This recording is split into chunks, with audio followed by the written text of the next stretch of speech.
ইন্নাহু লাইসা লাহু সুলতানান আলাল্লাযীনা আমানু ওয়া আলা রাব্বিহিম ইয়াতাওয়াক্কালুন। যারা আমি আল্লাহ আমার উপরে ভরসা করে আমার দাসত্ব করেছে, তার সুলতান শয়তানি কোন শক্তি, শয়তানি কোন কুমন্ত্রণা আমার ওই দাসত্ব গোলামীদেরকে পথভ্রষ্ট করতে পারবে না। তার অন্তরের মধ্যে খারাপ চিন্তা আনতে পারবে না। আমার গোলামী থেকে কেউ কোন প্রকার শয়তানি, সে যত বড় শয়তান হোক না কেন, আমার দাসত্ব থেকে একটা মিনিটের জন্য তাকে দূরে সরাতে পারবে না। যদি সে দাসত্ব করে, যদি সে দাসত্ব করে, তাহলে শয়তানকে আমি তার থেকে এমন ভাবে দূরে রাখবো, শয়তানের কোনো ওয়াসওয়াসা তার অন্তর কেন, তার কোথাও সে হস্তক্ষেপ করতে পারবে না, সে আমার গোলামি করে যাবে। এটা হচ্ছে 5 নাম্বার। 6 নাম্বার বিষয় হচ্ছে আল্লাহ তাআলা রমজানুল মুবারকে আমাদের কোরআন মাজিদের তেলাওয়াতের প্র্যাকটিস শিখায়েছেন। কি শিখায়েছেন? কোরআন মাজিদের তেলাওয়াত। কোরআন মাজিদের তেলাওয়াত আমরা রমজানুল মুবারকে করেছি না? আল্লাহ রাব্বুল আলামিন এর হাবিব মুহাম্মদুর রাসূলুল্লাহ সাল্লাল্লাহু আলাইহি ওয়াসাল্লাম কিয়ামতের মাঠে আল্লাহ তাআলা যে ঘোষণা দিবেন সেটাই শুনিয়েছেন। কি?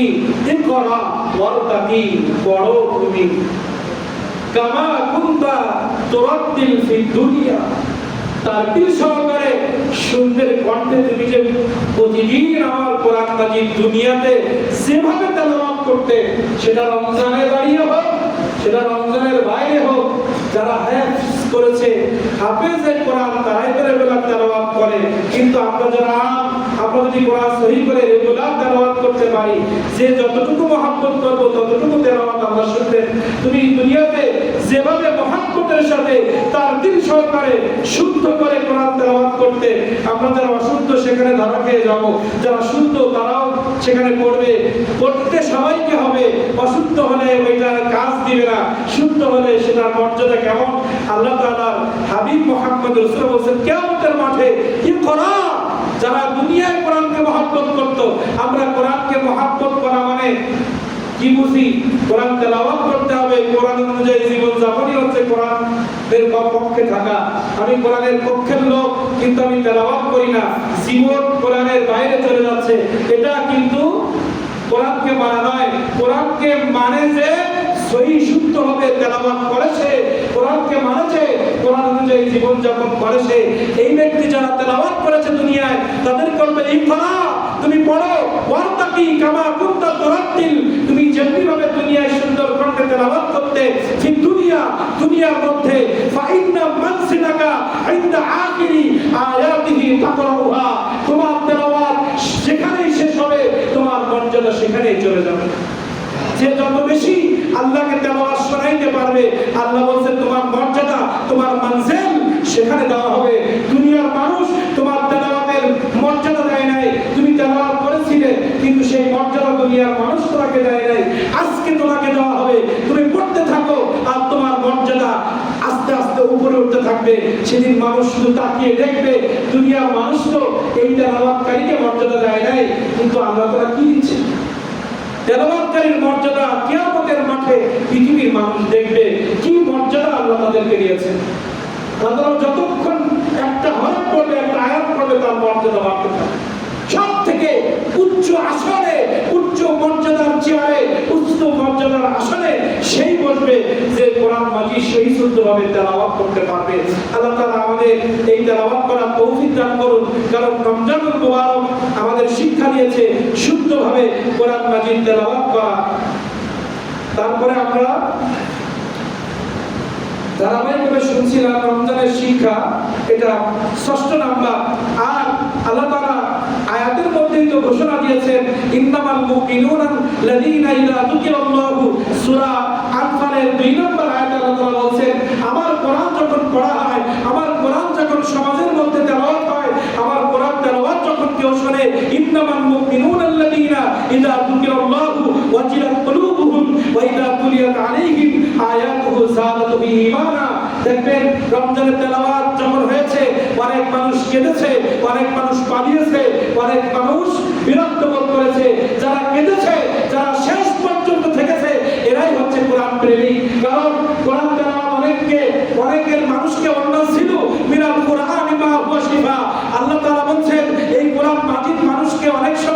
শিফা দেয়, অনেক সময় বিরক্তির কারণ করে দেয়। কোরআন তেলাওয়াত অনেক সময় মানুষকে আনন্দ দেয়, অনেক সময় মানুষকে কষ্ট দেয়।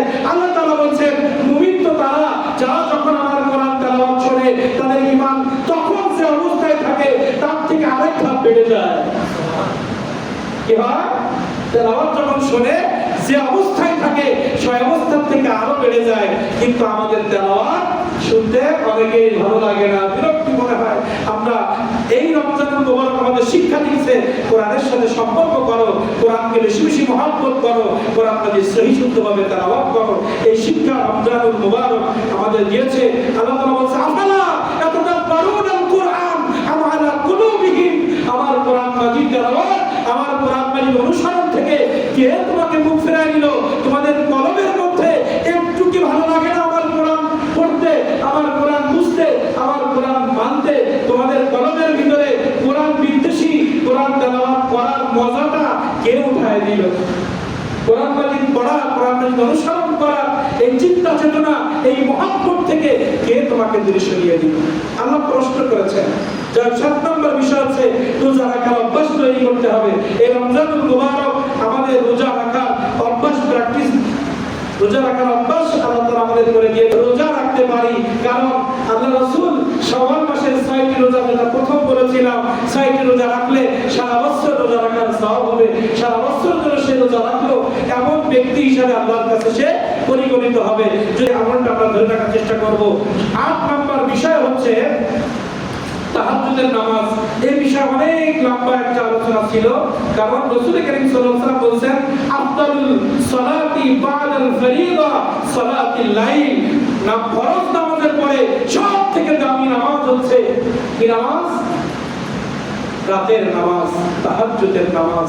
এই নামাজ সম্পর্কে আল্লাহ তাআলা সূরা বনী ইসরাঈলে ঘোষণা দিয়েছেন ওয়ামিনাল লাইলি ফাতাহাজ্জাদ বিহি নাফিলাতাল লাকা আসা আইয়াবআসাকা রাব্বুকা মাকামান মাহমুদা।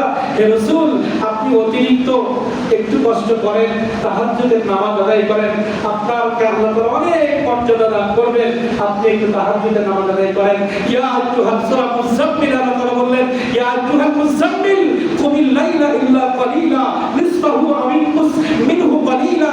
হে আল্লাহ রাসূল, আপনি রাতের শেষ অংশ হোক, মধ্য অংশ, নিসফাহু আও ইনকুস মিনহু কালিলা, আপনি অল্প একটু সময় মধ্যরাত থেকে বা তার একটু কিছু পরে আপনি একটু কিছু নামাজ আদায় করেন। এই দুইটা সূরার মধ্যে তাহাজ্জুদের কথা স্পষ্ট আছে। যদি আমরা তাহাজ্জুদের নামাজ আদায় করতে পারি আল্লাহ তাআলা আমাদেরকে ক্ষমা করবেন। কারণ লম্বা একটি হাদিসের মধ্যে রাসূল করিম সাল্লাল্লাহু আলাইহি ওয়াসাল্লাম বলছেন প্রতিদিন তাহাজ্জুদের সময় প্রথম আসমানে এসে আল্লাহ তাআলা ঘোষণা দেন, কেউ আসো কি আমার কাছে ক্ষমা চাইবা, আমি ক্ষমা করব। কেউ আসো কি আমার কাছে রিজিক চাইবা, আমি রিজিক দিব। কেউ আসো কি দোয়া করো আমার কাছে, যা দোয়া করবে আমি সেটাই কবুল করব। এই প্রতিদিন শুধু রমজানের লাইলাতুল কদর নয়, শুধু 14ই শাবান নয়, শুধু ঈদের রাত নয়, প্রতি রাতে তাহাজ্জুদের সময় আল্লাহ তাআলা প্রথম আসমানে এসে আমাদেরকে ঘোষণা দিচ্ছেন। দেখেন সারা বছর ক্ষমার দোয়া আল্লাহ তাআলা খুলে রেখেছেন। কিন্তু রমজানুল মুবারক 14ই শাবান গুরুত্বপূর্ণ রাত বাদে সারা বছর যত রাত আছে এই রাতগুলো আমরা অন্যগুলো মাগরিব থেকে শুরু হয়, আর সারা বছর মূল বিষয়টা হচ্ছে মধ্যরাতের পর। এই সময় দুনিয়ার সব আদালত করত সবাই ঘুমিয়ে যায়, তখন আপনি আর আল্লাহ ছাড়া এর মধ্যে আর কোনো বাধা থাকে না। অন্য সময় ডাকতে গেলে কেউ স্ত্রী ডাকে, সন্তান ডাকে, মসজিদে মুসল্লি ডাকে, কিন্তু রাতের অন্ধকারে সন্তান বিরক্ত করে না, স্ত্রীও বিরক্ত করে না, প্রতিবেশীও বিরক্ত করে না, শুধুমাত্র আল্লাহ আর আমি। এজন্য এই সময়টা কবুল হয় বেশি। এজন্য অনেক আয়াত ছিল, হাদিস ছিল, সেগুলো না বলে আমি আলোচনা শেষ করছি। এই ছিল রমজানুল মুবারকে রোজা আদায় করার মাধ্যমে তাকওয়া অর্জন করা। এই 9টা অর্জন আল্লাহ তাআলা আমাদের করতে বলেছে রমজানুল মুবারক থেকে। আমরা যদি এই অর্জনটা আগামী রমজান পর্যন্ত ধরে রাখতে পারি আল্লাহ তাআলা আমাদেরকে জান্নাতের ঘোষণা দিয়েছেন। আখির দাওয়ানা